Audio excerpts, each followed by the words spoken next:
বিএনপিকে ক্ষমতায় আনতে হলে যুবদলকে মুখ্য ভূমিকা পালন করতে হবে বলে মন্তব্য করেছেন চট্টগ্রাম দক্ষিণ জেলা বিএনপির সাবেক সিনিয়র যুগ্ম আহ্বায়ক এনামুল হক এনাম।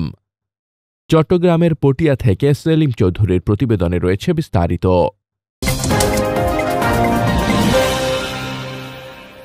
বিএনপিকে ক্ষমতায় আনতে হলে যুবদলকে মুখ্য ভূমিকা পালন করতে হবে বলে মন্তব্য করেছেন চট্টগ্রাম দক্ষিণ জেলা বিএনপির সাবেক সিনিয়র যুগ্ম আহ্বায়ক এনামুল হক এনাম। তিনি আরও বলেন, যুবদলের মুখ্য ভূমিকার কারণেই বিগত ১৯৯০ সালে এরশাদ বিরোধী আন্দোলনের মধ্য দিয়ে ১৯৯১ সালে নির্বাচনে খালেদা জিয়া প্রথম নারী প্রধানমন্ত্রী হয়েছেন।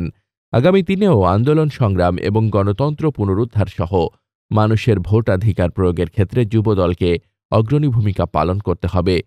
একটি দল ইসলামের লেবাস দিয়ে জনগণের সাথে প্রতারণা করছে, সে দল সম্পর্কে দেশবাসীকে সজাগ থাকতে এবং আগামী নির্বাচনে ধানের শীষে বিজয় নিশ্চিত করতে হবে।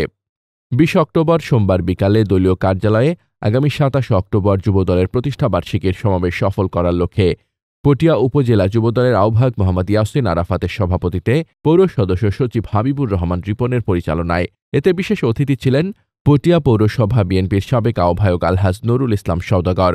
প্রধান বক্তা ছিলেন পটিয়া উপজেলা বিএনপির সাবেক সাধারণ সম্পাদক খোরশেদ আলম, দক্ষিণ জেলা যুবদল সিনিয়র সহসভাপতি শাহজাহান চৌধুরী, সিনিয়র সহযুগ্ম সম্পাদক হামিদুর রহমান পিচারু, উপজেলা যুবদলের সদস্য সচিব ওয়াহিদুল আলম পিবলু ও পটিয়া উপজেলা যুবদল যুগ্ম আহ্বায়ক ইকবাল শিকদার সুমন সহ অন্যান্য নেতাকর্মীবৃন্দ সময় উপস্থিত ছিলেন।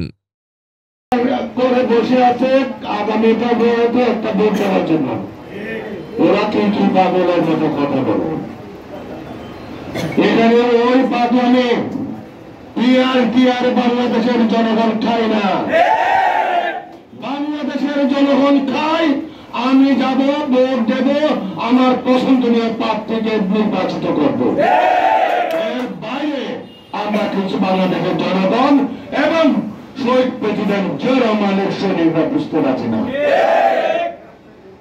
আমরা কার কথা বলে? আমরা বাংলাদেশের 18 কোটি জনগণের কথা বলি। আমাদের নেতা তারেক রহমান তার জন্য কথা বলে, আমাদের প্রিয় নেতা তারেক রহমান 18 কোটি জনগণের কথা বলে।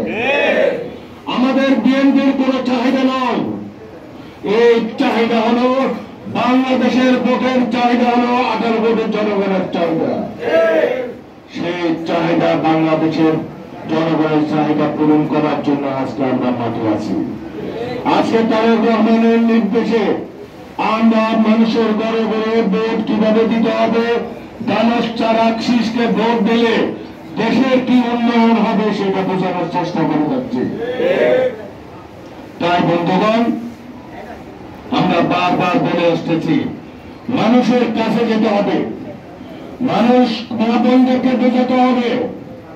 দানব শীষে যদি ভোট দেওয়া হয়, বাংলাদেশকে সোনার ফসল হবে, সোনার ফসল হবে।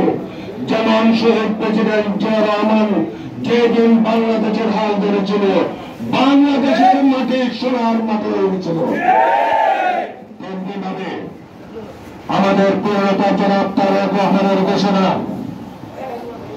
মহিলাদের জন্য ফ্যামিলি কার্ড, এই জিনিসগুলো আমাদেরকে বলতে হবে। আমরা মসজিদকে রাজনীতির অঙ্গ বানাতে রাজি না, আমরা ধর্মকে বিক্রি করতে রাজি না। আমরা হলাম মুসলমান, মুসলমান হিসেবে আমাদের দায়িত্ব বন্ধ হবে। এই দেশে সন্ত্রাসী বন্ধ হবে, এই দেশে মাস্তানি বন্ধ হবে, এই দেশে আইন শৃঙ্খলা ঠিক হবে। আপনাদেরকে কর্মসূচি পালন করে প্রত্যেকটা এলাকায় এলাকায়, পাড়া পাড়া, মহল্লা মহল্লা গিয়ে 31